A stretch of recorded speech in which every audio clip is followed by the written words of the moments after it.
대표적으로 우리가 눈에 안 보이는 혈흔을 찾아서 검거한 연쇄 살인범이 있습니다. 누구죠? 2006년에 경기도 서남부 지역, 이제 군포, 안산, 수원 이쪽 지역에서 굉장히 많은 부녀자들이 좀 실종되는 사건이 이제 발생을 했는데요. 중간에 이제 시신으로 발견이 되기도 했고요. 이제 연쇄 실종이니까 같은 범인이 납치한 게 아니냐 이런 의심을 하고 있었던 시절이 있었습니다. 근데 이제 2008년 12월에 군포의 어떤 여대생 한 명이 행방불명되는 사건이 이제 발생을 하는데요. 경찰에서 이거 신고를 받고 조사를 했습니다. 그런데 이제 안산의 한 농협에서 어떤 남자가 이제 가발을 쓰고 피해자의 카드로 현금 70만 원을 인출하는 사진이 이제 CCTV에 촬영이 됐고요.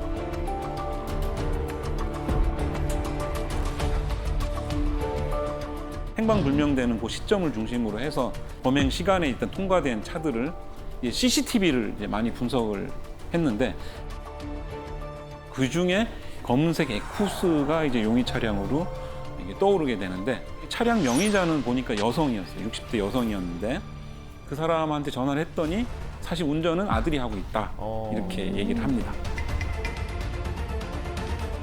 10명의 여성을 살해한 네, 강호순.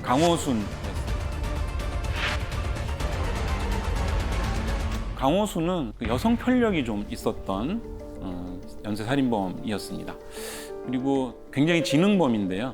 강호순이 검거되기 전에 2004년에 유영철 연쇄살인 사건이 있었고 또 정남규라고 연쇄살인범이 있었고요. TV나 이런 걸 보면서 앞에 연쇄살인범들이 잡히는 걸 다 봤죠. 그리고 뉴스에서 DNA 기술이 발전한 것도 다 보고 그래서 피해자들의 손가락을 일단 다 자른다든가 혹은 피해자들의 의류라든가 이런 소지품을 다 태우고 그다음에 이제 묻고 하는 지능범이었던 걸 볼 수가 있습니다. 경찰에서는 근데 이런 그 주도 면밀한 강호순의 이런 성격 때문에 사실은 강호순을 유력한 용의자로 보게 됐습니다. 왜냐하면 강호순이 이 DNA나 이런 것들을 잘 알고 있었기 때문에 본인의 차량 2대를 태워버립니다. 태워버리니까 더 이제 경찰에서는 의심을 하게 되고 근데 자백을 하지 않고 있었던 상태고요. 그래서 이제 경찰에서는 강호순이 용의자이기 때문에 혹시 옷이라든가 이런 범행 도구 같은 게 집에 있는지 그 옷에 혹시 피해자들의 실종자들의 피가 묻어 있는지 이런 것들을 이제 분석해달라고 국가수로 굉장히 많은 증거물들을 의뢰를 합니다. 의류 중에 이제 까만색 잠바가 하나 있었습니다. 그 트럭에서 이제 경찰이 수거한 바로 이 점퍼인데요. 그냥 보기에는 너무 깨끗하고 만약에 여기서 피가 보였으면 강호순도 버리거나 다 이렇게 했겠죠. 근데 이제 블루스타라고 하는 루미놀 시약을 가지고 이렇게 뿌려보니까 굉장히 아주 미량의 피를 찾을 수가 있었는데 이 피가 그 강호순이 검거됐던 그 여대생 납치 사건의 그 피라고 생각을 하고 이제 분석을 했습니다. 이게 굉장히 중요한 사건이니까 빨리 분석을 했어요. 하루 만에 다 분석을 해서 결과가 나왔는데 결과 나온 이 DNA가 그 여대생 게 아니고 또 다른 여성의 DNA가 이제 검출이 된 거예요. 그 당시에는 데이터베이스도 없었기 때문에 이제 누구의 DNA인지 알 수는 없었죠. 근데 이제 경기 서남부 지역에 그 부녀자들 계속 실종이 되면서 제가 이제 좀 더 눈으로 좀 쉽게 이제 보려고 포스트잇에다가 그 실종됐던 분들의 DNA를 이렇게 적어 놓은 게 있습니다. 그래서 책꽂이에다 붙여놨었는데 그 보니까 그거랑 이제 딱 맞는 분이 한 분이 있었던 거죠. 소름. 그래서 정말 이제 소름이 좀 쫙 끼치면서 바로 그날 저녁에 이제 담당 경찰서 경기 남부지방청에 전화를 해서 그 피가 한 달 전에 실종됐던 다른 여성의 DNA다. 그래서 다음 날 아침에 제가 듣기로는 이제 경기 서남부 지역에 실종됐던 실종자들 다 본인이 죽였다 이런 자백을 받았다는 얘기를 들었습니다. 그럼 그 혈흔 하나, 그 작은 혈흔 하나 때문에 수백 벌의 옷에 그 루미놀 시약을 다 이렇게 뿌려보신 거예요? 그렇죠. 굉장히 이제 중요한 사건이고 사실은 어디서 나올지 알 수가 없기 때문에 증거물이 많아서 좀 고생은 했지만 이제 하나씩 다 뿌려서 피를 찾게 됐고 그게 이제 다른 실종자께 되면서 연쇄살인의 전모가 드러나게 된 거죠. 또 하나는 치약이 단점이 이제 다 좋은데 좀 비싸다고 하는 거. 그래서 범죄 현장에서 막 이렇게 피를 찾는다고 뿌리게 되면 돈이 많이 들어가요. 그래서 요거를 좀 국산화하면 좋겠다고 해서 이제 국산화에 하게 된 계기가 됐던 사건도 바로 강호순 사건이 되겠습니다. 그리고 또 하나 이제 강호순 사건이 굉장히 나비 효과가 큰데요. 이 강호순 사건 때문에 사실은 우리나라에 범죄자 DNA 데이터베이스가 시작이 됩니다. 처음에 2004년에 유영철 연쇄살인 사건 때 외국처럼 우리나라도 범죄자 DNA 데이터베이스를 만들자라고 하는 그런 움직임이 있었는데 당시에는 좀 그게 실패했어요. 이 검찰과 경찰이 또 서로 이제 하겠다고 하기도 했고 시민단체에서도 반대도 있었고 그래서 이제 무산이 됐었는데 강호순 사건이 터지면서 우리나라도 범죄자 DB를 만들어야 되겠다. 그리고 범죄자 데이터베이스가 만들어지면서 최근에 이춘재가 화성의 연쇄살인 사건의 범인이라고 하는 것도 이렇게 밝혀지게 된. 이춘재 같은 경우에는 당시에는 당연히 DNA가 없었으니까 기술이 DNA 증거에 대해서 전혀 아무 생각이 없었고 그래서 굉장히 많은 증거물을 남겨놨습니다. 지금 검출이 된 거는 피해자들의 의뢰에서 이춘재가 손으로 만졌던 부위들 거기서 이제 검출이 된 겁니다. 그대로 나오는. DNA 감식이 강력한 이유 중에 하나는 굉장히 미량이라도 증폭을 해서 이제 볼 수가 있다.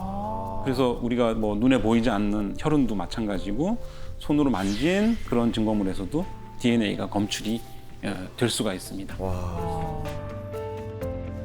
이춘재도 마찬가지인데요. 자백을 하지는 않죠. 근데 이제 이춘재의 한테 너의 DNA가 옛날 화성 연쇄살인 사건 증거물에서 나왔다고 하니까 자백을 하게 되는 거죠.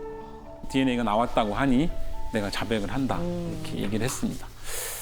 그 이춘재가 이제 범인이라고 밝혀졌을 때 2019년이죠. 2019년 가을에 학회가 있어서 베트남에서 이제 발표를 하기 전이었는데 그 뉴스를 듣고 한국의 아주 오래된 미제 사건, 화성 연쇄살인 사건이 DNA 감식으로 이번에 해결이 됐다라고 하니까 많은 참석자들이 박수를 쳤던 네, 기억이 납니다.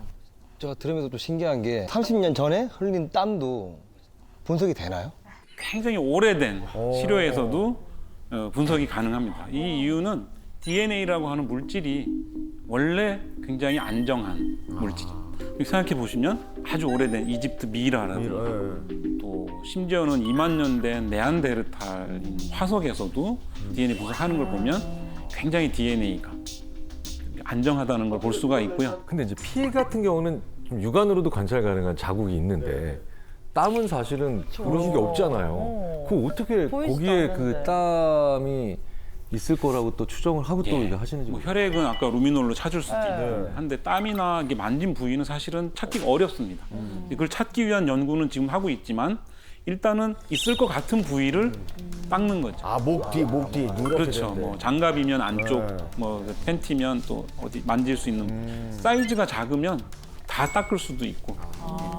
그리고 광원이나 이런 게 있습니다. 그래서 그 과수 요원들이 그 들고 다니는 그 후레쉬 같은 게 있는데 눈에 잘 안 보이는 아주 미량의 흔적도 일단 찾을 수가 있습니다. DNA 수사가 굉장히 중요한 그 사건 중에 하나가 이제 성범죄 사건이 있습니다. 예, 성범죄 사건은 대표적으로 이제 정액 같은 증거물들이 다 남게 되는데 그 중에 이제 대표적인 게 대전 지역에서 있었던 연쇄 성범죄 사건인데 우리가 대전 발발이라고 알려져 있는 사건이 되겠습니다.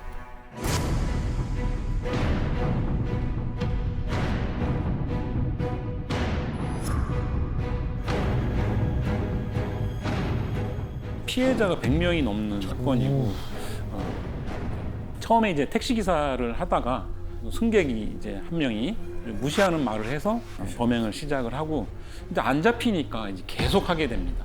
그래서 처음에는 유흥업소 직원들 종업원들을 대상으로 했다가 일반인들로 다 이제 또 확대가 됐고요. 또 가스 배관을 타고 이렇게 올라가서 이제 화장실 창문으로 막 들어가기도 하고 상이라는 가상의 어떤 이름을 사람을 써서 여기가 상이 집 아니냐 뭐 이런 식으로 피해자가 듣도록 한 다음에 혼선을 주도록도 하기도 했고요. 뭐 대전 지역의 뭐 지리를 잘 모르는 것처럼 또 이렇게 혼선을 주려는 노력도 했던 그런 지능범이었습니다. 하도 이제 사건이 많다 보니까 뭐 지문이라든가 조건이 이런 것들을 종합해서 이 한 사람을 용의자로 추정을 하게 되는데 막 도망을 너무 잘 다니고 흔적도 잘 안 남긴다고 해서 이 사람을 이제 잡을 수는 없었고 처음에 그 아들을 일단 채취를 해서 그 증거물하고 보니까 친자 관계가 성립이 돼서 그럼 아버지다. 범인이 이 사람이다라는 확신을 가지고 이제 검거를 했습니다. 우리가 이제 DNA 감식을 많이 쓰는 것 중에 하나가 이제 친자 검사. 우리가 대량 재난 사고의 피해자가 누군지 신원 확인하잖아요. 그때도 기본적으로 이제 직계 가족의 친자 검사를. 왜냐하면 자기 DNA를 어디 보관하고 있지 않기 때문에 그쵸. 가족의 DNA를 가지고 신원 확인하는 게 이제 기본적. 가족 어디까지 확인이 가능한가요? 뭐. 보통 직계 가족은 금방 되고요. 지금은 기술이 좋아져서 굉장히 먼 친척들도 분석을 할 수가 있습니다. 우리가 부모와 자식은 50%가 같죠. 네. 예. 삼촌은 25%. 이렇게 촌수가 멀어질수록 조금씩 멀어지긴 하지만 다른 사람보다는 이제 같은 DNA를 가지고 있습니다. 그래서 이걸 이용을 해가지고 친족 검사도 하고 있습니다. 지금은 우리나라가 이렇게 DNA 감식의 어떤 강국이 됐는데 몇 년 전만 해도 사실 우리나라의 DNA 감식이 외국보다 떨어진다 이런 인식이 있었어요. 근데 이제 2006년에 국제적으로도 우리나라의 DNA 감식 기술이 알려지게 된 사건이 있었습니다. 이 얘기를 하기 전에 먼저 서초구에 있는 설해마을 가보신 적이 혹시 있으신가요? 다 네. 가봤죠. 잘 아시겠지만 이 설해마을은 프랑스풍 카페라든가 레스토랑 뭐 이런 것들이 있습니다. 그래서 한국 속에 프랑스 마을이라고 할 정도로 프랑스 사람들이 많이 살고 있는데요. 2006년에 한국의 어떤 자동차 회사에 기술자로 일하던 장 루이 꾸루조라고 하는 프랑스 사람이 있습니다. 이 사람이 부인하고 또 아들이 2명이 있는데 여름에 이제 휴가를 프랑스로 갔다가 본인만 사업이 있어서 일이 있어서 한국에 들어왔습니다. 그때 이제 집에서 자기가 시켰던 뭐 고등어가 있었는데 이거를 이제 냉동고에다가 넣으려고 냉동고를 이렇게 열어보니까 이 까만색 봉지에 갓 태어난 영아의 시신이 이제 2구가 있었다고 합니다. 그래서 이거를 신고를 한 거죠. 저희가 첫 번째로 분석한 게 2 영아는 쌍둥이가 아니다. DNA는 서로 다르다. 와, 충격적이다. 2명이 서로 따로따로 출산이 됐다고 하는 거. 그 다음에 또 하나는 장 루이 꾸루조의 DNA와 친자 검사를 해보니까 안 맞아. 아니. 꾸루조가 아버지다. 2 영아의 아버지. 근데 몰랐다고요? 또 하나는 이 2 영아의 미토콘드리아 DNA를 분석을 하게 되면 엄마도 우리가 알 수가 있는데 엄마도 한 여자다. 뭐야?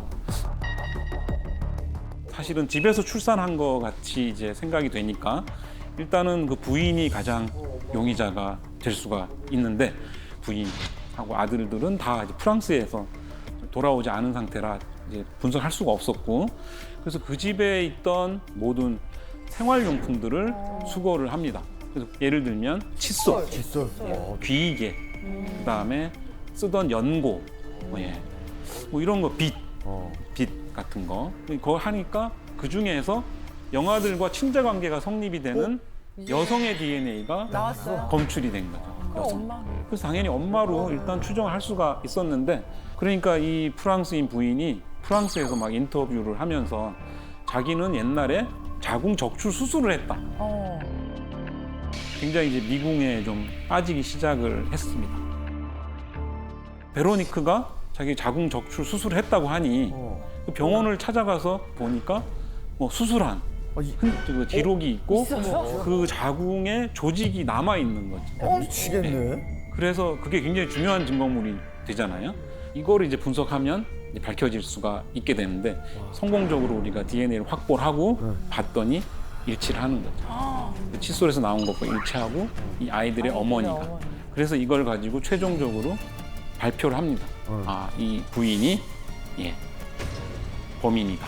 근데 여기까지 들었을 때 혹시 이상한 점 눈치채지 못했나요? 너무 많아요. 아니, 자궁 적출 수술을 했는데 어떻게 임신을 했는지랑 그리고 아이가 둘이 쌍둥이가 아니라고 했잖아요. 그리고 2번 출산을 했다는 예. 건데 일단은 자궁 적출 수술하기 전에 출산을 했겠죠. 어머. 근데 그러니까 2번이나 9달 배가 불렀을 텐데 그때까지 우리가 잘 몰랐던 내용이 하나 있는데 베로니크가 사실은 임신 거부증이라고 하는 걸 앓고 있었다고 합니다. 그래서 이걸 앓게 되면 자기가 이 임신한 거를 이제 거부하는 거기 때문에 태동도 없고 이렇게 숨어서 있게 되고 이렇게 본인도 모를 수가 있다고 하는. 어머 본인도 모르게. 정신병리 중에 하나입니다. 네, 그 네. 상상 임신은 들어보셨죠? 네. 그 반대인 거죠. 임신을 반대. 했는데 그럼 몸이 네. 안 한 것처럼. 네, 그러니까 극도로 임신을 두려워하거나 싫어할 때 테스트기에서도 그래서 안 나와요? 네, 그런 게 있는데 입덧도 없고요. 배도 약간 살찐 정도로 부르고. 어머. 근데 산부인과 교수님이랑 저희가 같이 세미나 할 때 이런 표현 하시더라고요. 전 이 표현이 너무너무 슬펐어요. 태아가 엄마가 너무너무 임신을 거부하고 있는 걸 알아서 숨어 지내고 있다. 네, 이런 식으로 표현을 하는데 정말 속상하더라고요. 어머. 진짜 충격적이다. 네, 그래서 프랑스에서도 처음에 이제 자국민의 말을 먼저 믿겠죠. 그렇죠. 한국의 결과를 사실은 또 신뢰하지 않았던 측면이 있습니다. 당시 프랑스에서 볼 때 우리나라의 수준이 그렇게 높다고 생각 안 했던 것 같고요. 그래서 분석 결과하고 또 시료하고 다 프랑스로 보내서 프랑스에서 또 독자적으로 분석을 해서 같은 결과가 나와서 후속을 하게 됩니다. 그리고 프랑스에서 다른 또 영화도 살해해서 총 3명을 살해한 걸로 나중에 그리고 마지막에 이제 최종적으로 8년의 형을 이제 받게 되고요. 근데 임신 거부증이 또 가만히 돼서 약간 형이 또 줄어들기는 했습니다. 근데 당시에 이제 프랑스에서 한국의 말을 처음에 안 믿어서 그 나중에 이제 프랑스에서 좀 사과를 했습니다. 한국에. 해야죠. 국제적으로 또 우리나라의 DNA 감식이 많이 알려지게 된 사건이 되겠습니다.